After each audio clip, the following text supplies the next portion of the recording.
Sound the alarm, guys and girls. We may just have our first E3 Megaton of 2014. What is up, everybody? I am Ghost Robo, and today we are talking about Project Beast. This was literally leaked just a few minutes ago, and I can barely sit still.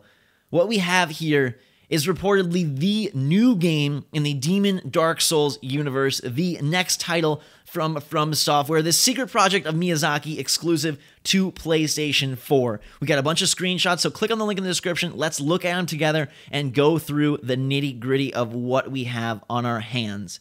The most important shot, I think, is of the character. It looks like he's wielding some sort of shotgun weapon. It looks like his attire definitely is advanced in terms of the timeline of Dark Souls and Demon Souls. It speaks more of an age of pirates and bandits, vigilantes, cowboys, more than soldiers and knights. It looks like maybe not futuristic by any stretch of the imagination, but definitely advanced in terms of the timeline of this universe, and it looks really, really pretty. Focusing on this shot of the character walking through the mist, oh my god, it looks good.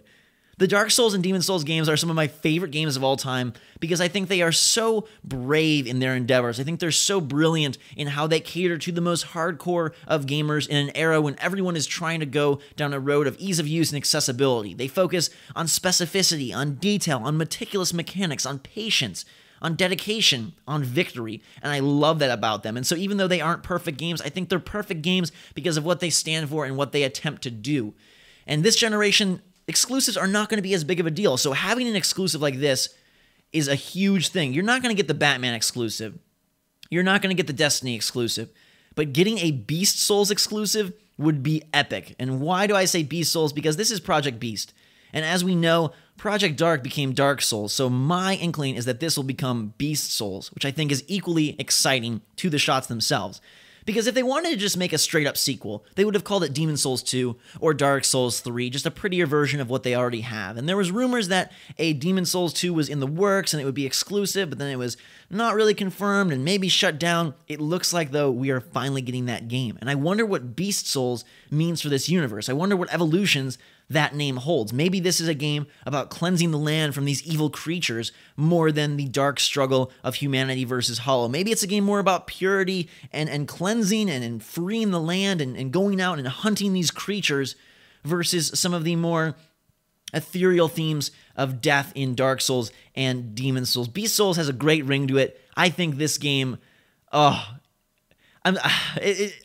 really excited. We see in these shots, multiple enemy encounters. You have this sort of bandit character fighting against 4 undead-looking zombie pirate people with torches. We've got a very mangy, undead kind of dog, more due to the torches, but we also have the typical one-on-one big beast encounters that we've come to expect from the Demon and Dark Souls games, as well as a vine-covered underground tunnel. This basically looks like an evolution of Dark Souls, just way prettier. And if I had one complaint about Dark Souls 2, it's that it was on the last gen of systems, and even on PC, it looks great, but not great, if you know what I'm saying. We're in an era now where Infamous Second Son and Killzone look gorgeous. I can only imagine how this game will look on PlayStation 4. We also have a few little details from the person who reportedly saw this, saying that walked around, fought enemies, that he placed a shining magic sword into a pedestal at the base of a statue, huge pyromancy, fireball, shotguns, and there was text that said, "This is a nightmare."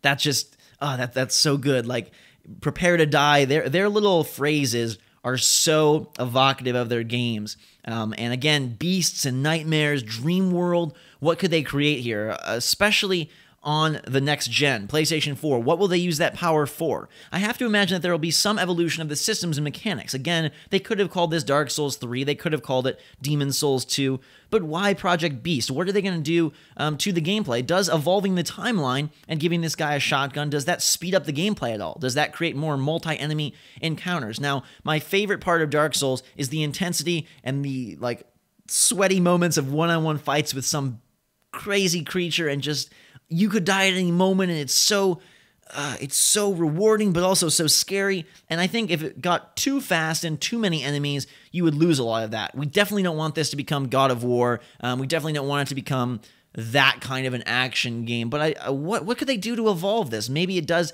incorporate more different kinds of attacks, guns and swords. We definitely see swords and hear about swords. Clearly, there's pyromancy involved as well, so magic and guns and swords. Could we have some sort of more complex combat system? Maybe they instead focus on exploration and up the way that you interact with the environment. What are they going to use the next-gen power for? Is it just graphics, or do we see them taking this game in a slightly different direction? Of course, they will retain all the main things we know and love from Demon and Dark Souls. Hardcore will definitely be the focus, dying a lot and retracing your steps and epic bosses. I can't see them deviating from that part of the formula whatsoever, but I would be interested to see if this, core team could maybe bring about some changes to the series and franchise that were more than just stat lines and minutia. If they could truly change the gameplay in ways that would still feel true to this universe, but also bring about a new mechanic or a new style of play or a new way of interacting with the world. It looks really pretty. There aren't a lot of details. I'm expecting this to be an E3 reveal that we are just, lucky enough to see early. Like, really, this has made my day so good, and I'm so curious to hear what you guys think. If you think this is real, it looks so freaking real. And exclusive to PlayStation 4, that's a big get for them. I think with Dark Souls 2, the franchise stepped into the mainstream. Maybe it wasn't the best-selling game of all time, but it definitely has much more awareness now than it had, say, when Demon Souls was brought to America. So an exclusive Beast Souls for PlayStation 4, that's a great grab for Sony. That's a really, really strong exclusive, I feel. I'm sure this is not a 2014 game. I'm sure it's a 2015 game. But if we see gameplay or just a cool trailer at E3, that would be a defining moment for Sony. That would be really, really epic. And I love the way that this is looking. I think especially if you focus on that mist shot where the character is stepping through the mist wall, you can tell that this is leaps and bounds visually better than what we have played from Software in the past. And I'm just so curious what some of you hardcore fans think maybe they could do with a game that has the power of a PlayStation 4, and also what Beast Souls indicates to you. Just a slight tweak in the plotline and story, or maybe a different mechanic. Perhaps this is much more even open world-y, and there is just a list of beasts that you can hunt, or you can pick up side quests, and I don't know, what could they do with the bigger, better worlds and AI of a PlayStation 4, and also with the beast mentality instead of dark or demon. Maybe it just is merely a changing of the guard in terms of the timeline, and the enemy set is more beasty and more creature-based. But I would love to think and can't wait to see if there are true improvements and maybe some changes to the game format just for something a little fresh, a little fun. This is clearly going to be one of the most talked about things in the next month leading up to E3. I can't wait to see what they really reveal. I hope you guys are excited like I am. Hit that like button if you are. Let me know your thoughts in the comments below. Let's talk and see what we can figure out. There's more screenshots being revealed as time goes on, so keep checking that link, and hopefully we can piece this thing together, guys and girls. All I know is it's really exciting, and it would be so sweet if this ends up being true, and I think it's got to be. I give this rumor a 95% chance of being true, because these shots, they're too good to be faked. It's not something that's just like a palette swap. It's not something that's a character swap. Dark Souls, Demon Souls have never looked like this, so having something in that vein, in that graphical style, looking this good, and this many shots, this many different shots, different environments, different camera perspectives, this definitely looks like it's from a legit trailer. And like I said, I love Dark Souls. I love what this company stands for and what they do. And so bring on the next one, guys. Bring on the next one. Until that time, though, everybody, fantastic day. Thanks so much for watching. Make sure to let me know your thoughts in the comments below. Until next time, drink some hot chocolate, and we will see you all later.